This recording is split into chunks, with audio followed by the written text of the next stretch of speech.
अस्सलामुअलैकुम दोस्तों, 17 जुलाई 2026 का दिन था। जोर्डान की सरजमीन पर मौजूद मवाफिक साल्टी अमेरिकन एयरबेस पर रात के अंधेरे को चीरते हुए दो ईरानियन ब्लास्टिक मिसाइल आकर गिरते हैं और सुबह होते ही अमेरिका की सेंट्रल कमांड यानी सेंटकॉम खुद बयान जारी करती है कि उनके फौजी मारे गए हैं और कई हॉस्पिटल्स पहुंच चुके हैं। दोस्तों, ये सिर्फ दो अमेरिकन ताबूत नहीं है, ये एक आम मुल्क समझने वालों को ईरान का वो करारा जवाब है जिसने पूरी जंग का फांसा पलट दिया है। आज मैं आपको तीन ऐसी बातें बताने वाला हूं जो इस युद्ध की पूरी तस्वीर बदल देगी। पहली, ईरान ने अमेरिका के कौन से ठिकाने तबाह किए।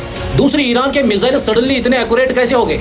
और तीसरी सनसनीखेज बात की, क्या इजराइल के वजीर आजम बेंजामिन नेतन्याहू इस साल सितंबर में अमेरिका की धरती पर अरेस्ट होने वाले हैं।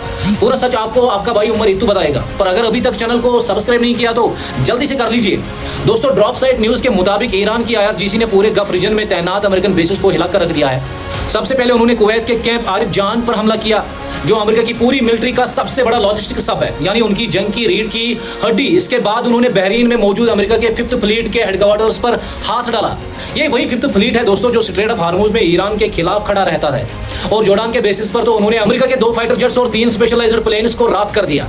ईरान ने साफ कर दिया है कि जब तक अमेरिका इस रीजन से पीछे नहीं हटता, उसके ठिकाने सुगलते रहेंगे। अब आते हैं इस वीडियो के सबसे हैरानकुन हिस्से पर, जिसे सुनकर वाशिंगटन के जनरल्स के पसीने छूट गए हैं। अमेरिकन एनालिस्ट्स पूछ रहे हैं कि पिछले साल तक तो ईरान के 10 में से 8 मिसाइल गिरा दिए जाते थे, तो अब अचानक उनकी एक्यूरेसी इतनी परफेक्ट कैसे हो गई। दोस्तों, वॉल स्ट्रीट जर्नल्स के मुताबिक ईरान ने अब अमेरिका के GPS का इस्तेमाल करना पूरी तरह छोड़ दिया है, क्योंकि अमेरिका युद्ध के वक्त GPS को जाम कर देता है, जिससे मिसाइल्स अंधे हो जाते हैं। ईरान यूज कर रहा है चाइना का नया नेविगेशन सिस्टम BEIDU को अमेरिका जाम नहीं कर सकता, और ये मिलिट्री लेवल पर मीटर नहीं सेंटीमीटर की एक्यूरेसी देता है दोस्तों। यानी पहले ईरान पूरी बिल्डिंग को टारगेट करता था, पर अब वो बिल्डिंग के अंदर किस कमरे को उड़ाना है वहां तक निशाना लगा सकता है। साथ ही चाइना के सुपर सैटेलाइट्स योगान और जिलिन 1 से ईरान को रियल टाइम पिक्चर्स मिल रही है, और रशिया ने उन्हें सिखाई है सेवरम टैक्टिक्स, यानी एक साथ इतने ड्रोन्स और मिसाइल्स भेजो कि अमेरिका का अर्बन डॉलर का पेट्रोल डिफेंस सिस्टम ही कंफ्यूज हो जाए और सारी मिसाइल्स खाली जगह पर चला दे। दूसरी तरफ दोस्तों, न्यूयॉर्क से एक ऐसी खबर आई है जिसने पूरी दुनिया में खलबली मचा दी है। सितंबर में UN जनरल असेंबली के लिए नेतन्याहू न्यूयॉर्क आने वाले हैं, और वहां के मयूर जोरान ममदानी ने खुलेआम कह दिया है कि नेतन्याहू एक वार क्रिमिनल है,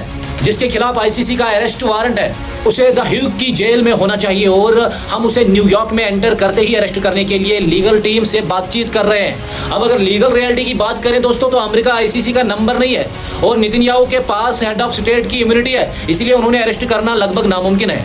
लेकिन ये बात इसलिए बड़ी है क्योंकि दुनिया के सबसे बड़े स्टेज पर खड़े होकर एक मुस्लिम मयूर पूरी दुनिया को ये मैसेज दे रहा है कि इजराइल का वजीर आजम एक जंगी मुजरिम है। ईरानी एक्सपर्ट हमीद रजा अजीजी के मुताबिक ये जंग अब इस बात पर नहीं है कि कौन कितना बम गिरा सकता है, बल्कि ये थकान और बर्दाश्त की जंग बन चुकी है दोस्तों। ईरान पिछले 45 साल से सैंक्शन झेल रहा है, उनकी लाइफस्टाइल पहले से ही आम है, वो दर्द बर्दाश्त कर सकते हैं।